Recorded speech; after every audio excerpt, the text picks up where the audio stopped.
हो गलेनी मु चली मो फंक्शन पाई। मु पहुंची कि देखला बेलू समस्ते सज होछंती। मो डांस टीचर समस्त की सज कर दउछंती। सजबाज सारी समस्ते रेडी हो गलेनी फंक्शन पाई। जानी छंती संग माने एठी समस्त मजा मस्ती करूछंती किंतु मु चिंतित अछि। कोन पाई कहले आज मो 3टी गीत रे डांस करिबार अछि सेति पाई टिके भय लागुची आ फाइनली एबे डांस स्टार्ट हे गला। मु आ मो संग मिसी मस्ती करूछु। बड़ बड़ दीदी माने बहुत सुंदर डांस करूछंती। जदि मो डांस रो फुल वीडियो देखिबा को चाहुछंती ताले कमेंट रे जणेबा। आ टिके परे मो डांस स्टार्ट हे जिवो।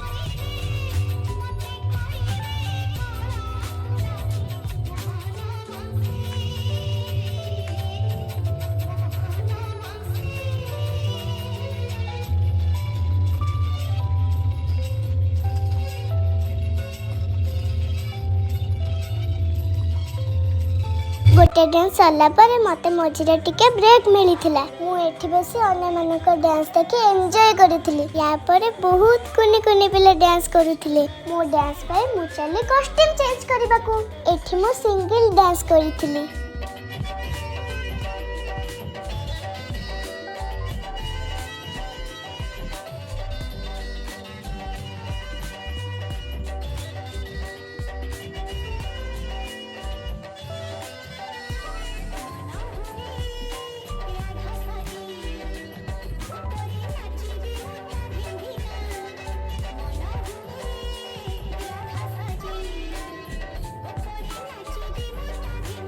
देखंतु संग माने बॉयज रे सान हेले बे कुनी कुनी पिला केते सुंदर डांस करछंती। एठी समस्त को मन खुशी अछि किंतु मो मन भारी दुख। काहे कि ना मो नाचिला बेले मो पादर नुपुर ही खसी गला। पूरा खोली जिबारु मते किछि समय नाचिबा पय असुविधा हला। जानि छंती संग माने किंतु मो शेष पर्यंत नाचिछि। मो वीडियो देखुथिबारु आपण समस्त को धन्यवाद। मो डांस सरला बेलू राति 12टा हेलानी। निद आखिरे मु चली प्राइज पाई साइला पर मते बहुत खुशी लागुथे। खुशी रे मु चली घर को। देखाबा गोटे ब्लॉग रे रहूची। जय जगन्नाथ।